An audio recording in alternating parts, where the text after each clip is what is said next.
कोई उसकी कॉपी कोई इसकी कॉपी, सब घिसते पेंसिल मैंने घिस दी कॉपी, 10 वाला पेन और 20 की कॉफी, हालत इनकी करी चाय में डूबे बिस्किट टोसी। अभी देखे मुझे भागे रखे सर पर पैर, मुड़ के ना देखेंगे घर तक, ये मेरे कागज मेरे शब्दों से लथपथ है, माइक करा लोग फिर। हेलो फ्रेंड्स, कैसे हैं आप सब लोग। पिछली क्लासेस में हमने पढ़ा था मौर्यन पीरियड और हमने देखा था कि चंद्रगुप्त मौर्य और अशोक जैसे महान राजाओं ने अपनी टेरिटरी को बहुत ज़्यादा एक्सपैंड कर लिया था। बट अनफॉर्चुनेटली अशोक के बाद आए जितने भी सक्सेसर्स थे वो बिल्कुल इनकेपेबल थे। उनसे मगध जैसा इतना विस्तृत और बड़ा साम्राज्य नहीं संभला। As the result of which Shunga, Kanva, Satavahana and Chedi dynasties came into prominence. तो आज हम पढ़ेंगे पोस्ट मौर्यन पीरियड।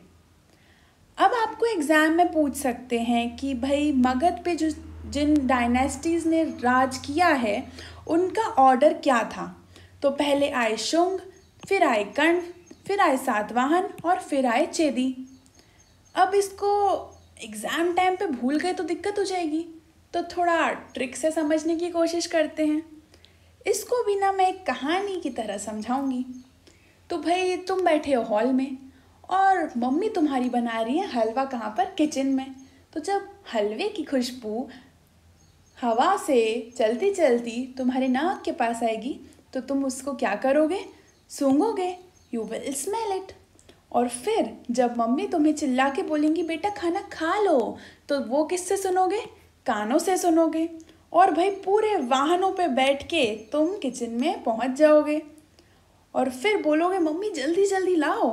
तो वो जल्दी किसकी तरह राइम कर रहा है, चेदी की तरह। तो है ना इजी।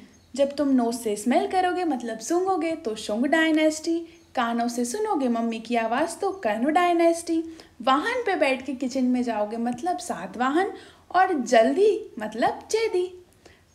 था ना इजी। अब आप इससे कंफ्यूज नहीं होंगे। देखिए भाई ट्रिक्स तो मैं बनाती रहती हूँ, थोड़ी हंसी भी आती होगी, थोड़ी ऊटपटांग लगती होंगी, बट काम आपको यही आएगा एंड में, है ना। तो लेट्स स्टार्ट द क्लास।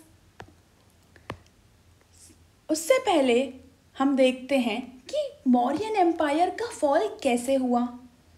तो देखो, अशोक की जो पॉलिसीज़ थी जैसे नॉन वायलेंस, उससे उनके सोल्जर्स की मार्शल स्पिरिट जो थी वो कम हो गई थी और इसकी वजह से ग्रीक्स जो बाहर से अटैक कर रहे थे उनको फाइट करने के लिए वो इनकेपेबल हो गए। दूसरा इम्पॉर्टेंट रीज़न जो हमें देखने को मिलता है वो ये है कि मगध एम्पायर की मौर्यन एम्पायर के टाइम पे बहुत ज़्यादा हाईली सेंट्रलाइज्ड ब्यूरोक्रेसी थी। हमने देखा था कि किस तरह पूरी पावर राजा में निहित थी।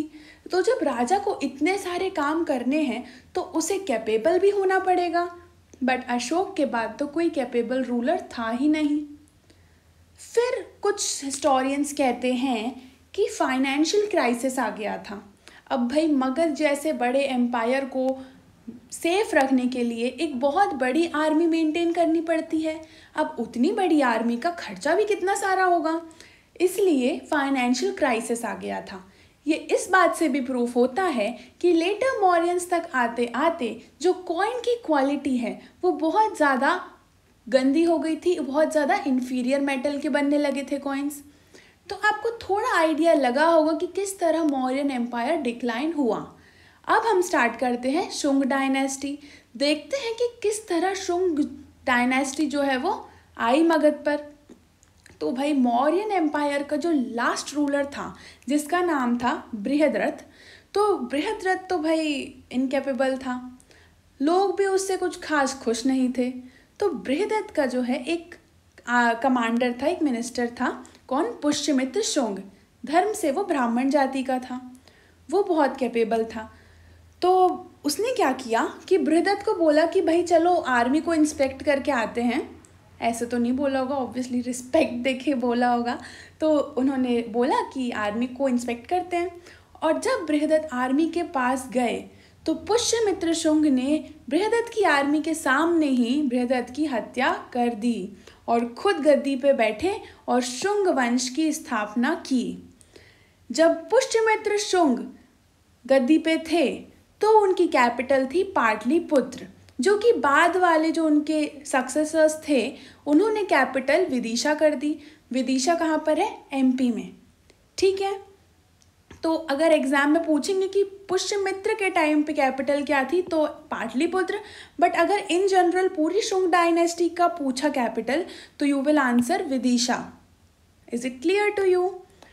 अब जो सबसे इम्पॉर्टेंट पुष्यमित्र शुंग ने काम किए थे वो ये था कि उन्होंने अपने एम्पायर को नर्मदा नदी तक बचा के रखा था। अब भाई जिस तरह से मौर्यन एम्पायर छोटा होता जा रहा था, ऐसे समय में उसको बचा के रखना ही एक बहुत बड़ी बात थी। तो नर्मदा नदी तक उन्होंने टेरिटरी को बचाए रखा था। दूसरा बहुत इम्पॉर्टेंट काम उनका ये था कि भाई नॉर्थ वेस्टर्न एरिया से ग्रीक्स जो थे वो कंटिन्यूसली हमला करे जा रहे थे, बट पुष्यमित्र शुंग ने बहुत ही ज़्यादा इफेक्टिवली उनको रेजिस्ट किया और 2 ग्रीक्स को पुष्यमित्र शुंग ने डिफीट किया, जो थे मेनांडर और डेमेट्रियस। नाम याद रखिएगा, मेनांडर और डेमेट्रियस। अब इनको डिफीट करने की खुशी में पुष्यमित्र शुंग ने 2 अश्वमेध यज्ञ करवाए, और वो किसके थ्रू करवाए? पतंजलि के थ्रू। पतंजलि ने महाभाष्य नामक पुस्तक की रचना की। तो यहाँ से 3 फैक्ट्स आपके सामने आते हैं। आपसे ये पूछ सकते हैं कि पुष्यमित्र शुंग का यज्ञ किसने करवाया था? जवाब है पतंजलि। या ये पूछ सकते हैं कि पतंजलि किसके कंटेम्प्ररी थे, समकालीन थे, तो वो किसके कंटेम्प्ररी थे? पुष्यमित्र शुंग के। एक और इम्पॉर्टेंट फैक्ट है कि मनुस्मृति और विष्णु स्मृति जो थी वो इन्हीं के काल में कंपाइल हुई थी। अब भाई भले ही पुष्यमित्र शुंग ब्राह्मण थे, बट उन्होंने कभी भी बुद्धिज़्म धर्म से छेड़खानी नहीं करी। वो बहुत ज़्यादा टॉलरेंट थे in front of other religion. तो इसका प्रूफ ये है कि उन्होंने बरहुट के स्तूप को इम्प्रोवाइज़ किया, और सांची स्तूप जो एक बहुत फेमस स्तूप है उसमें भी गेट्स बिल्ड कराए और बाउंड्रीज लगवाई। ठीक है, तो इन दोनों चीज़ों से पता चलता है कि Pushyamitra Shunga was so tolerant towards other religions. ठीक है, अब आगे बढ़ते हैं और बात करते हैं अग्निमित्र की। अग्निमित्र ने कोई बहुत बड़ा काम नहीं किया है, बस एक फैक्ट है जो हमें इनके बारे में याद रखना है, वो ये है कि कालिदास ने मालविकाग्निमित्रम नामक एक पुस्तक की रचना की थी। मालविकाग्निमित्रम जो है वो बेसिकली एक लव स्टोरी है, किसके बीच में? अग्निमित्र और मालविका में। ठीक है, और कालिदास ने इस किताब की रचना की थी गुप्त पीरियड में।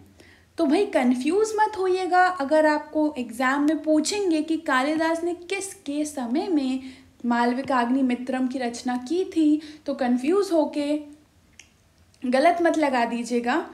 कब की थी रचना? गुप्त पीरियड में। ठीक है, अग्निमित्र के बाद आए सक्सेसर बन के वासुमित्र, और लास्ट रूलर जो थे शुंग डायनेस्टी के वो थे देवभूति। ठीक है, और इम्पॉर्टेंट इम्पैक्ट इससे ये पड़ा कि जो हिंदुइज्म अपना वर्चस्व खो रहा था वो वापस रिवाइव होने लगा। संस्कृत प्रोमिनेंट हो गई, क्योंकि बहुत सारे जो ग्रंथ है, लिटरेचर है, उनकी भी रचना हुई इस वक्त में, और आर्ट में भी बहुत ज़्यादा प्रोग्रेस हुआ। हमने देखा कि स्तूप में भी उन्होंने कुछ कुछ चेंजेस किए। ठीक है, फिर आते हैं वासुदेव, जिसने देवभूति की हत्या कर कण्व वंश की स्थापना की। अब नाम बहुत सारे हैं, कंफ्यूज मत होइएगा। लास्ट रूलर कौन सा है? देवभूति। और कण्व डायनेस्टी की स्टैब्लिशमेंट किसने की, फाउंड किसने किया? वासुदेव ने। यहाँ भी देव आ रहा है पहले, मतलब देवभूति शुंग डायनेस्टी के थे, और वासुदेव में देव आ रहा है बाद में, मतलब ये लोग बाद में आए और कण्व डायनेस्टी की स्थापना की। अब कण्व डायनेस्टी जो थी वो भाई सिर्फ पाटलिपुत्र तक सीमित रह गई थी, उसकी बाउंड्रीज, क्योंकि बाहर से भी हमले हो रहे थे। ठीक है, और कण्व डायनेस्टी के कुछ और रूलर्स हैं, भूमिमित्र, नारायण, और लास्ट रूलर का नाम है सुशर्मन। लास्ट रूलर का नाम क्या है? सुशर्मन। कण्व डायनेस्टी की कैपिटल थी पाटलिपुत्र। याद रखिएगा, कैपिटल क्या थी? पाटलिपुत्र। आगे बढ़ते हैं और देखते हैं सातवाहन डायनेस्टी को। सातवाहन डायनेस्टी को आंध्र भी कहा जाता है, किसमें, पुराण में, ठीक है। और इसकी कैपिटल थी प्रतिष्ठान, जो कि महाराष्ट्र में है, और अमरावती भी इसकी कैपिटल थी, ठीक है। सातवाहन डायनेस्टी के फाउंडर थे सिमुक। नाम याद रखिएगा, कौन थे, सिमुक थे, ठीक है। इन्होंने ही डिस्ट्रॉय किया था मगध के कण्व को, और जो विदिशा में लेटर शुंग थे उनको भी किसने डिस्ट्रॉय किया था, सिमुक ने, ठीक है। और सेंट्रल इंडिया पूरा अपने कब्जे में ले लिया था। अब सिमुक के बाद उनके सक्सेसर बने कृष्ण, जो कि उनके भाई भी थे। इनके बारे में इम्पॉर्टेंट ये है कि इन्होंने नासिक को अपने किंगडम में मिला लिया था। तो अगर एग्जाम में आता है कि नासिक को अपने किंगडम में मिलाने वाले कौन थे, तो उनका जवाब है कृष्ण, ठीक है। तीसरे राजा जो थे वो थे सतकर्णी वन, ठीक है। सतकर्णी वन ने कॉन्कर किया वेस्टर्न मालवा को, विदर्भ को और साउथ के कुछ पार्ट्स को। इन्होंने उपाधि ली दक्षिण पथपति। ये उपाधियां बहुत लेते थे क्योंकि वो उनका डोमिनेंस बताने के लिए अलग अलग टाइटल्स ले लेते थे। तो सतकर्णी वन ने क्या टाइटल लिया, दक्षिण पथपति, ठीक है। बट सतकर्णी वन के बाद एम्पायर जो था उसने अपनी स्ट्रेंथ लूज करनी शुरू कर दी थी, क्योंकि अब सतकर्णी वन की मृत्यु हो जाने के बाद जो सतकर्णी की विधवा थी, विडो थी, वो रूल करने लगी थी as the guardian of their sons, but वो सक्सेसफुल नहीं रही थी। और इस टाइम पे शक ने भी मालवा, काठियावाड़, नासिक ये सब कॉन्कर कर लिया था। शक कौन थे, इरानियंस थे, फॉरेन इन्वेडर्स थे, ठीक है। और तभी गद्दी पे बैठे थे हाल, जो कि 17वें राजा थे। हाल के बारे में कुछ इम्पॉर्टेंट फैक्ट्स हैं, जैसे कि हाल ने रचना करी थी गाथा सप्तशती की, और हाल के ही मिनिस्टर थे गुणाध्य, और उन्होंने कंपोज किया था बृहत कथा। तो याद रखिएगा, हाल के ऑथर कौन थे, गाथा सप्तशती, और यहाँ से आप जी से रिलेट कर सकते हैं गुणाध्य, और गुणाध्य ने रचना की थी बृहत कथा की। अब भाई हम देख रहे हैं कि किस तरह उनके एम्पायर की डिग्निटी लूज होती जा रही है, पर अब सिचुएशन किसने सेव करी, जब राजा बने कौन, गौतमी पुत्र सतकर्णी। 23rd राजा थे वो, और उन्होंने शक किंग नाहापाना को डिफीट कर दिया था। नाहापाना वो जिसने पूरी तरह सातवाहन डायनेस्टी की प्रेस्टीज को तहस नहस कर दिया था, बट गौतमी पुत्र सतकर्णी थे जिन्होंने उनको डिफीट करके वो प्रतिष्ठा वापस पाई। अब इनको डिफीट करने के बाद इन्होंने भी उपाधि ली, जो कि थी राजा राजा और लॉर्ड ऑफ विंध्यास। याद रखिएगा क्या थी, राजा राजा और लॉर्ड ऑफ विंध्यास। गौतमी पुत्र सतकर्णी के समय उनकी टेरिटरी सौराष्ट्र से लेके कृष्णा नदी और कोंकण से लेके बैरार तक थी। आप मैप में इजीली उसे समझ सकते हैं। अब गौतमी पुत्र सतकर्णी के बाद रूल किया वशिष्ठी पुत्र श्री सतकर्णी ने। इनके बारे में इम्पॉर्टेंट फैक्ट ये है कि उन्होंने शक सत्रप रुद्रदमन की बेटी से शादी करी थी, और सातवाहन डायनेस्टी ही थी जिसने फ्यूडलिज्म की शुरुआत की थी। फ्यूडलिज्म किस तरह से, देखिए, अगर ये लोग बहुत ज़्यादा यज्ञ करवाते थे तो यज्ञ कौन करते थे, ब्राह्मण करते थे। अब ब्राह्मण को ये लोग कोई सैलरी या पैसे देने की बजाय लैंड गिफ्ट कर देते थे, और ब्राह्मण जो थे वो धीरे धीरे उस लैंड के मालिक बनते जाते थे। पूरा उसका एडमिनिस्ट्रेशन वो देखते थे, उससे जो रेवेन्यू मिलता था वो भी ब्राह्मण्स का होता था। तो एक तरह से वो राजा के अंदर छोटे छोटे राजा बनते जा रहे थे। तो फ्यूडलिज्म की शुरुआत अगर आपसे पूछें कि कहाँ से हुई है, तो वो है सातवाहन वंश से। आई होप आप समझ पा रहे होंगे, ठीक है। फिर आता है सिल्वर और कॉपर कॉइन्स रहते थे उनके समय में, जिनको कहते थे कर्षपान। नाम याद रखिएगा, कर्षपान, ठीक है। आगे बढ़ते हैं। अब आपने राजाओं के अगर नाम देखे होंगे तो आप देख रहे हैं जैसे गौतमी पुत्र सतकर्णी हो गया, तो ये राजा जो हैं वो अपने नाम के आगे अपनी माता का नाम जोड़ते थे, और इससे हम समझ सकते हैं कि उनकी सोसाइटी कैसी रही होगी, मैट्रियार्कल सोसाइटी, मातृसत्तात्मक सोसाइटी रही होगी। ठीक है, ऑफिशियल लैंग्वेज इनकी प्राकृत है, ये ज़्यादा इम्पॉर्टेंट फैक्ट नहीं है। इम्पॉर्टेंट ये है कि सातवाहन वंश के राजाओं ने चैत्य का निर्माण कराया था, बहुत फेमस चैत्य were basically prayer halls of Buddhist Monks. और इम्पॉर्टेंट चैत्य है नासिक का चैत्य, कन्हेरी और कार्ले का चैत्य। फोटो भी आप देख सकते हैं भाई, कितने अद्भुत कितने सुंदर हैं ये, है ना। तो आर्ट ने भी उनके समय में प्रोग्रेस की थी। अब आगे बढ़ते हैं और बात करते हैं चेदी डायनेस्टी की। चेदी डायनेस्टी जो है वो महामेघवन फैमिली से बिलोंग करती है। कौन सी फैमिली से बिलोंग करती है? महामेघवन फैमिली से, जिसका अर्थ होता है लॉर्ड ऑफ ग्रेट क्लाउड्स।